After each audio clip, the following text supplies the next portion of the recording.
আজকে তোমাদের সাথে বাপের বাড়ি শ্বশুর বাড়ির মিক্সিং ভিডিও শেয়ার করব। সো হ্যালো এভরিওয়ান, কেমন আছো তোমরা সবাই? আশা করি অনেক ভালো আছো, আর আমিও তোমাদের ভালোবাসায় অনেক ভালো আছি। আর আজকে অনেক দিন পর আমি ভিডিও করছি আর তোমাদের সাথে ভিডিও শেয়ার করছি, আর এতদিন পর আসার জন্য আমাকে প্লিজ ক্ষমা করে দিও। তো দেখো, এখানে আমি বাপের বাড়ি ছিলাম আর আমি আর ননা একটু ঘুরতে বেরিয়েছিলাম, আর বেরোতে বেরোতে দেখি এখানে একটা লজ্জাপতি গাছ রয়েছে।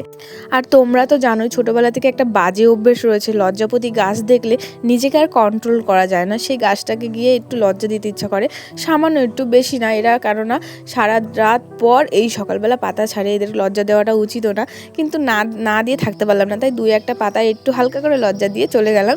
আর এখানে ননা তো খুব খুশি হয়েছে ওই পাতাটা দেখে। তারপর এই যে আমরা এখন বাড়ির দিকে রওনা দিচ্ছি। আর আমার বাপের বাড়ির এলাকাটা না খুবই সুন্দর, মানে খুবই সুন্দর একটা ওয়েদার আর খুব সুন্দর একটা জায়গা। আমি যতবার আসি ততবার তোমাদের শেয়ার করি আর ততবার এই কথাটা বলি, কারণ সত্যিই সুন্দর। কেননা আর আমার এই বাড়িটাও সুন্দর বলবো না, কিন্তু ওই বাড়িটা একটু ঘোরার জায়গা টাগা ভালো রয়েছে। তারপর স্নান টান করে আমি আর আমার হাজব্যান্ড বেরিয়ে গেছি ঘুরতে। তো এই যে দুজনে মিলে একটু চলে যাচ্ছি বৌদিদের বাড়িতে। বৌদিদের বাড়ি আর আমাদের বাড়ি বেশি দূর না, একটুখানি ডিফারেন্ট। তো এই যে দুজনে মিলে চলে এসেছি, প্রায় ঘুরে আবার রিটার্নও দিয়ে দিয়েছি বাড়িতে। এই যে এখন বাড়ির দিকে যাচ্ছি, যাওয়ার হচ্ছে একটাই কারণ, বাবা বলেছে একটু বাবার কাছে যেতে, তো সেই কারণে আমরা তাড়াতাড়ি বাড়ি চলে যাচ্ছি। আর ওকে দেখাচ্ছিলাম এই যে দেখো কেমন লাগছে, আর ও বলছে দেখো আমাকে কীরকম লাগছে, এইটুখানি জায়গা মোটা, এইটুখানি জায়গা সরু। তো ও এখানে এসে এবার যেন একটু হালকা করে হেলদি হয়ে গেছে, তো সেই কারণে ও বলছিল। আর এদিকে দেখো কত সুন্দর লাগছে ওয়েদারটা।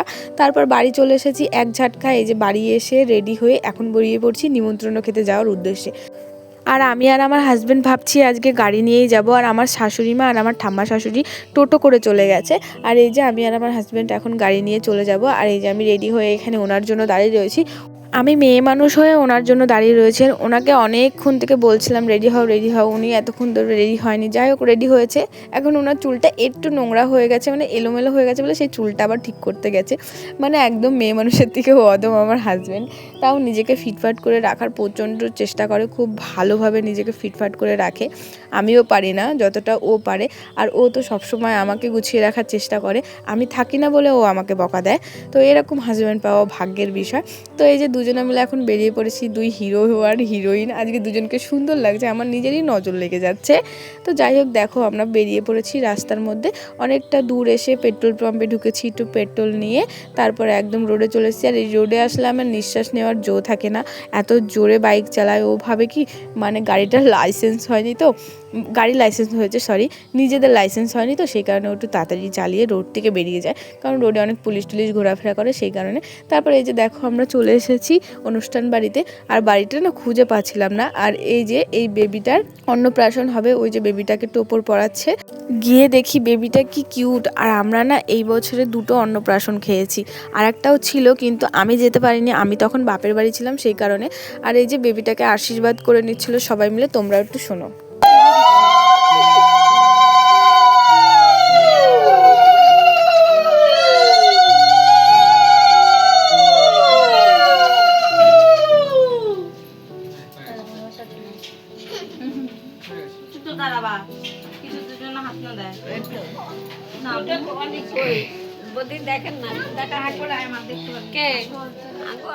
তারপর এখানে একে একে সবাই আশীর্বাদ করে নিচ্ছিল, আর ও এত চুপচাপভাবে বসে রয়েছে, একদম শান্তশিষ্ট।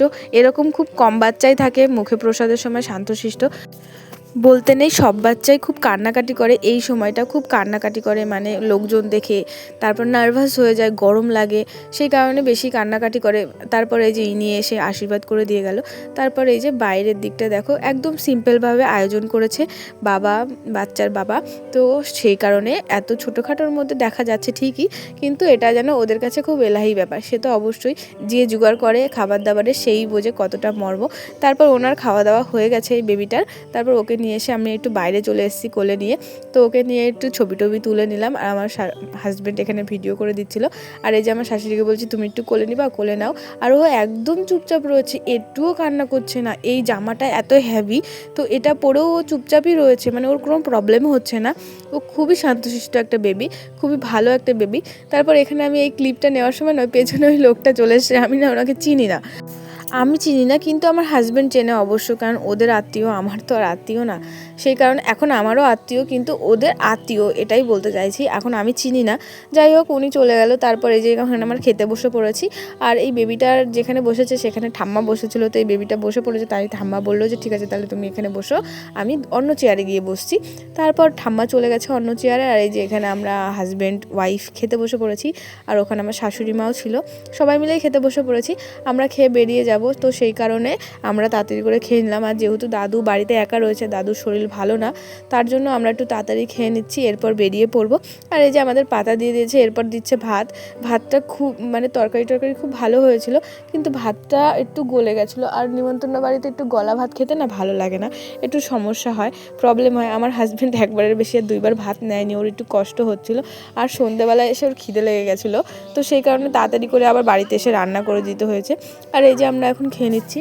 এখানে অনেক আত্মীয়দের সাথেই দেখা হয়ে গেছিলো, কিন্তু তাদেরকে আর নেওয়া হয়নি, আর ওরা আসতেও চায়নি হয়তো, আর আমিও নিইনি, তো সেই কারণে ওদেরকে আর দেখানোও হয়নি তোমাদেরকে।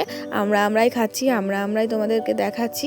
তো গরম গরম ভাত ধোয়া দেখেই বুঝতে পারছো। আর এখানে আমি বুঝতে পারছি না আমার হাজব্যান্ড কিসের চিন্তা করছিলো, কার দিকে এরকম করে তাকিয়েছিল, যে কি চিন্তা করছিল ভগবানই জানে। আমি তো আমার মতন খাওয়া দাওয়া করছিলাম, তাই আমি জানি না। তারপরে এই যে আমরা খাওয়া দাওয়া করে বেরিয়ে পড়েছি দুজনা মিলে। আর প্রচণ্ড রোদ ছিল বিকেলবেলাতেও, সেই কারণে দুজনে সানগ্লাস পরে যাচ্ছিলাম।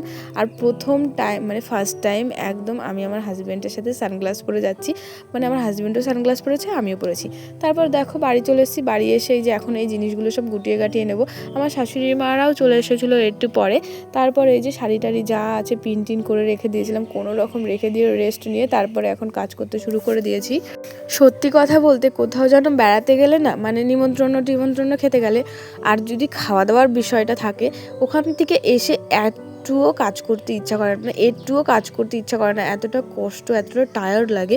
আমি যেহেতু বাইকে করে চেপেই গেছি, তাও যেন আমার কষ্ট হচ্ছে। আমার হাজব্যান্ডের তো পাটা ব্যথা হয়ে গেছে, আজকে সারাদিনই ওকে বাইক চালাতে হয়েছে। সেই কারণে প্রথমত বাড়ি থেকে মানে আমার বাপের বাড়ি থেকে বাড়ি এসেছি, তারপরে ও আবার আমাদেরকে ওই অত দূর নিয়ে গেছে বাইকে করে, সেই কারণে ওর একটু কষ্ট হয়ে গেছিলো, কিছু করার নেই, কী আর করবো। তারপর এইদিকে দেখো যত জামা কাপড় ছিল আমার হাজব্যান্ডের সবগুলো এখন আমি শোকেসে ভালো করে গুছিয়ে রেখে দিচ্ছি, কারণ না এগুলো যতক্ষণ ধরে নিচে পড়ে থাকবে ততক্ষণ যেন আমার মাথা খারাপ হয়ে যাবে যে কখন গোছাবো করে। আর আমার এরকম কোনো কাজ ফেলে রাখলে একদমই ভালো লাগে না, একটু গুছিয়ে গাছিয়ে না রাখলে আমার যেন ভালো লাগে না। ঘর দূর কতক্ষণে না গোছাবো এসব চিন্তা ভাবনা করতে করতে আমার মাথা খারাপ হয়ে যায়। তারপর কালকে অনেকগুলো জিনিস আমি মার্কেট থেকে কিনে নিয়ে এসেছিলাম, তোমাদেরকে অবশ্যই অন্য একটা ভিডিওতে শেয়ার করব, আজকে আর শেয়ার করতে পারছি না, প্রচণ্ড ঠান্ডা লেগেছে, সেই কারণে আমি ঠিক করে ভয়েস দিতে পারছি না। কোনো ভুল ত্রুটি হলে অবশ্যই ক্ষমা করে দিও তোমরা। আর ভিডিওটা কেমন লেগেছে অবশ্যই বলো। আর এই যে তারপরে এদিকে চলে এসেছি শোকেসটা গোছাতে, মানে ড্রেসিং টেবিলটা গোছাতে। তারপর এদিকে একে একে যত গয়নাগাটি পরেছিলাম সেগুলো ভালো করে গুটিয়ে গাটিয়ে রেখে দিচ্ছিলাম। আর যেই জিনিসগুলো আমি মার্কেট থেকে কিনে নিয়ে এসেছি সেগুলো অবশ্যই তোমাদের সাথে শেয়ার করব। আর ওই যে আমার ড্রেসিং টেবিলের মধ্যে একটা বিয়ের কার্ড দেখতে পাচ্ছ, কেননা ইদানিং আমার একটা বিয়ের নিমন্ত্রণ পড়েছে, তাই তোমাদেরকে ওই কার্ডটা আমি দেখালাম। তো এই যে তারপর এখানে আমি কানের দুল সব খুলে থুয়ে গেছিলাম, যেহেতু সোনার কানের পরেছিলাম সেই কারণে, তাই কানের দুলগুলো পরে নিলাম। আর এদিকে যত যা ছিল সব গুটিয়ে গাটিয়ে ভালো করে পরিষ্কার করে গুছিয়ে গাছিয়ে রেখে দিলাম। আর আমার হাজব্যান্ড মনে হয় কালকে কাজে চলে যাবে, বাড়ি বলছি, তো সেই কারণে সেগুলোও একটু গুছিয়ে গাছিয়ে রেখে দিলাম যেন হাত বাড়ালে পাওয়া যায়। তো তারপর দেখো ভিডিওটা কেমন হয়েছে অবশ্যই বলো, ভালো লাগলে অবশ্যই একটা লাইক কমেন্ট শেয়ার সাবস্ক্রাইব করে দিও। তো টাটা বন্ধুরা, আবার দেখা হবে একটা নতুন ভিডিওতে, তো সবাই ভালো থেকো।